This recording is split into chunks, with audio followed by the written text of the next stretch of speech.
Have you ever wondered about the difference in the words queer and gay? Or have you wondered what all the letters are in the acronym LGBTTQQIAAP plus are? If so, this video is for you.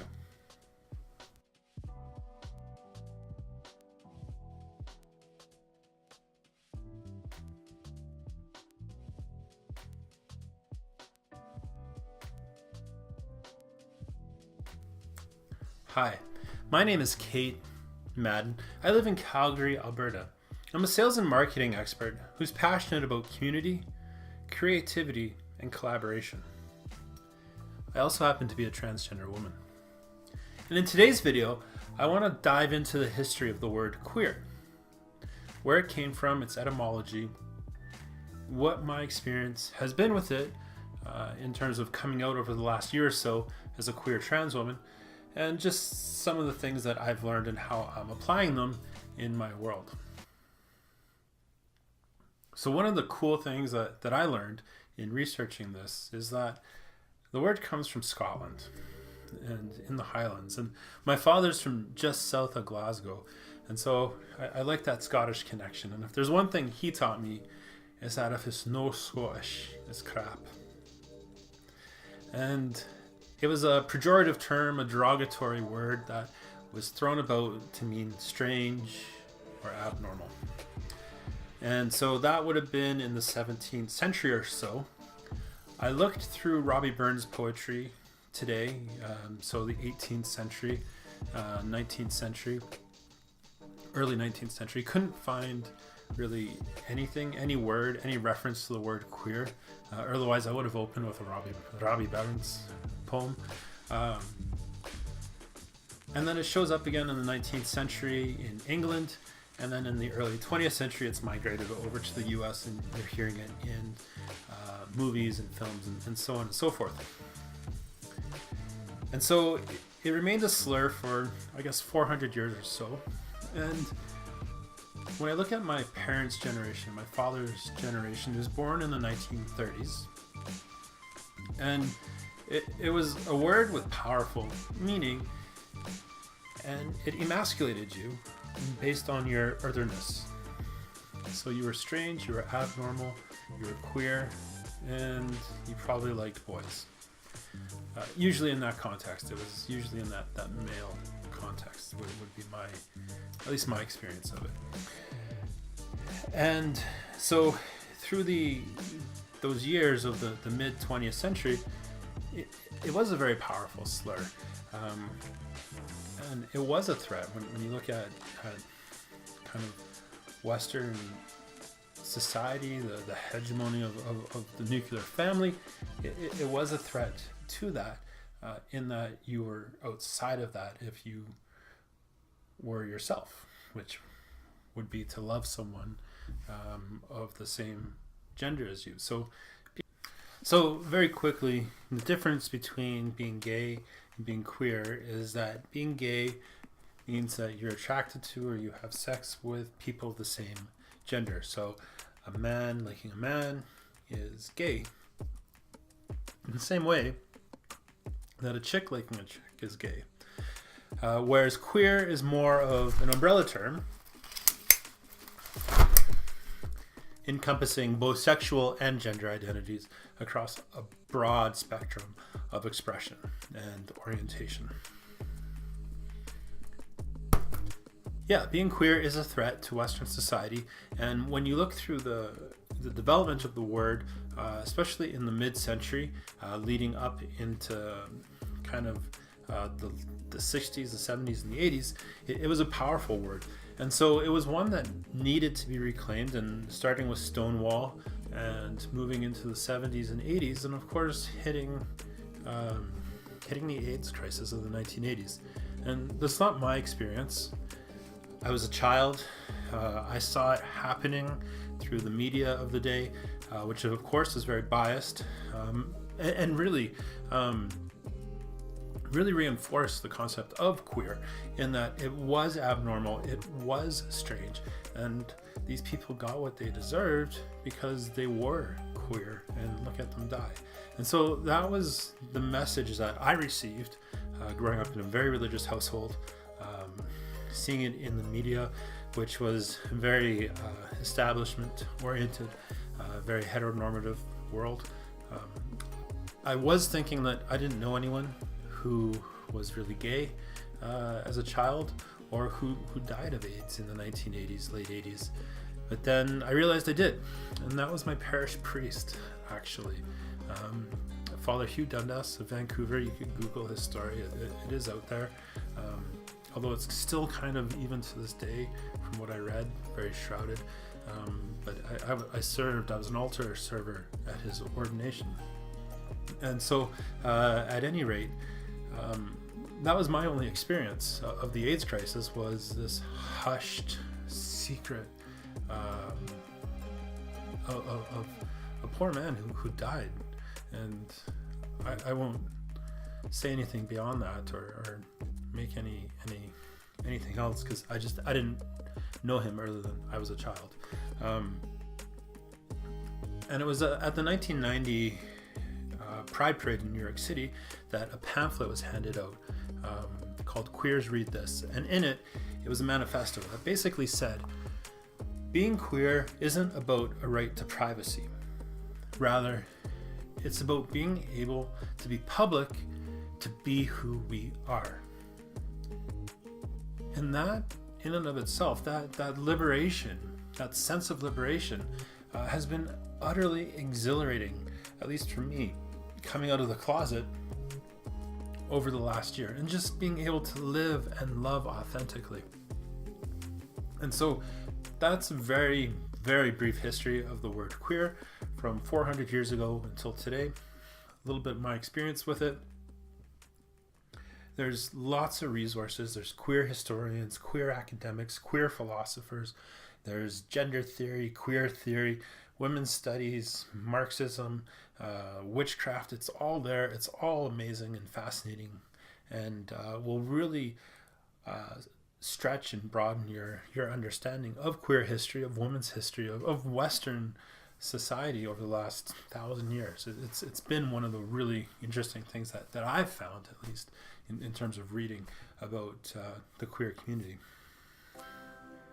But you get a sense of my conflict growing up, being in a very religious house with a homophobic parent, really two homophobic parents, but there was that fear of the other, of the strangeness, of the queerness of who I was. And they knew who I was from a very early age, and make no mistake about it. I was always trying to come out, but would step up to the line and would get afraid. And that was a pattern that really played out in my life for 35 years.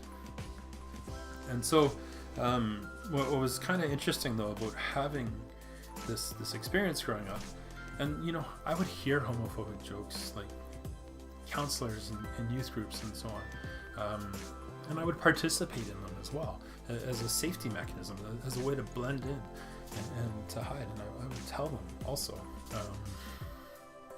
for years I would tell them transphobic, homophobic jokes. And so that was kind of my experience, getting to the point where I could come out. And my father would always, as children, as adults, we would always go to Denman and Davie. And if you know Vancouver at all, you know that's the epicenter of the queer community in Vancouver. Being a kid from East Van, I'm going to say Commercial Drive is a very close second to me, for me, but it's a much larger, much louder community at Denman and Davie for sure. And rainbow flags everywhere. And so 3 years ago, my father died.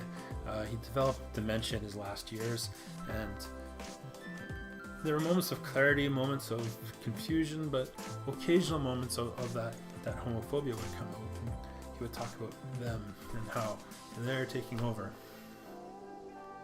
And again, reflective of that world he grew up, that heteronormative, needing to fit in world of the mid 20th century. But in terms of what they wanted to do, or what we want to do, is just to live and love authentically, and to be ourselves. And the memo I got when I came out, when I got my queer card, was just that. And I hope they don't revoke my queer card for sharing that publicly, but the secret gay agenda, the secret queer agenda, is just to live and love as yourself, and to be free, to be authentic, and to give in a way that is total. And so that's something really cool and really powerful. My dad knew, like I said, my mom knew. He never got a chance to meet me like this. We talked kind of around it, 2005, 2006, when I tried to come out earlier, or tried to transition at an earlier date, but never really got into it. Just stayed in the closet, really. And so he didn't get a chance to meet me like this, or as myself. But I think I can say with great certainty that he would have liked the Scottish connection. I'm pretty confident if I had explained it to him like that, he would have been okay with it. Because if it's no Scottish, it's crap. So that's kind of my very personal experience with the word queer as a slur. And it has been absolutely exhilarating to be able to be authentic and to be myself. And so the coming out process, I didn't really understand or expect to understand the whole queer aspect of it. I just knew I was trans. And so I was in a situation where I was living with my former partner, and we were making plans, and they felt that if I got involved with the trans community, if I started going to support groups, that maybe it would take me away from the plans we were making together. And so, because we were still partners and still trying to figure out what our plans were for the future together, and as we separated, I honored that. And whether it was right or wrong, I honored that, and I don't regret that. And so I did eventually connect in with an LGBT group, which was a business-oriented group, the local Chamber of Commerce group. And it was really, really cool, actually, because it exploded my worldview and my perspective, and that I was usually the only trans person, or one of a couple of trans people in the room. And I got to see all these really cool people who were entrepreneurs and business owners and executives and professionals and lawyers and accountants who just happened to be queer and happened to be normal as well. And so really my first kind of 6 months were in that environment, whether it was at Pride or whether it was over the summer. And then it was only after I had come out, after I had started hormones, after I had transitioned, changed my gender marker, changed my name, started living and working as myself. And about 2 months after that I actually connected in with the trans community and was in a room with more than one or two trans girls. And so I thought that was really interesting. So I really came out in a queer capacity, and it was really mind-blowing. One of the things that I have really come to understand is that there's a clear difference between identity and expression. And so from a gender perspective, for example, my expression can be all over the place. And so I can go to work in my heels, my coach heels, or go out for a night in the heels. Dress, makeup, and really very high feminine presentation and expression of my identity. So that's one thing that I do. But another thing I do is I also really like my airwalks and just wearing jeans and a t-shirt. So, you know, on the other end of the spectrum as well. How I'm dressed right now, jeans, blouse, sweater, minimal makeup. That's how I am actually most days when I'm not at work. And I had my kids today, and so I was dressed like this, which, you know, they see a lot. I'm not quite presenting female, not at all presenting male anymore. I have no male pieces of clothing. Haven't had any for months, but I feel comfortable like this, and just kind of mom mode, if you will. Where the balance I find is kind of right here. My $11.99 shoes from Amazon, which are super comfortable, and I'm able to wear in all sorts of situations, dress them up, dress them down. So I'd like to get some more in some different colors, actually. That's kind of my expression of my gender. Is something that I identify as female. I am a woman. All of my experiences really have been as a woman. I didn't want to be a woman. I am a woman. And so within that, I know that. I can articulate that. But I also I don't want to say I was socialized male in that I was always on the outside, but being expected to be a male, a socialized male,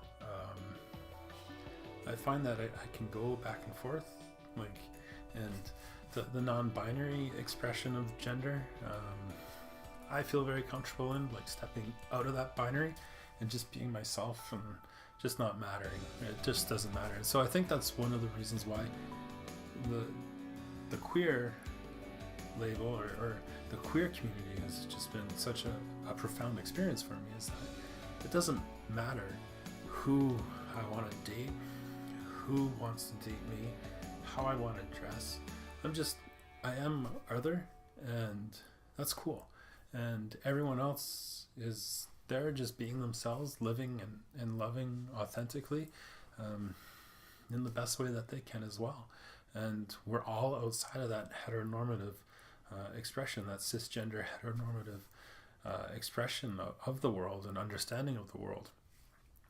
And so we band together, and the queer community really, which is all that umbrella term does, is it provides a platform for community that then enables safety. And beyond anything, I think that's been my biggest awareness of since transition, is just the need for safety. And so when you have that platform for the community, you're safe to be yourself. You're safe to come out. You're safe to go out, to be with others, and to not have to be afraid of rejection, of hurt, of physical assault, of murder. There was a trans woman murdered in Brazil yesterday. And so you get to own your differences, and you get to be in that space. And it's undefined, it's fluid, and that's okay. It doesn't matter, because you're queer, and that's awesome. So I hope that helps understand the history, some of the conflict I've experienced, and just what the resolution was for me in terms of coming out, being myself.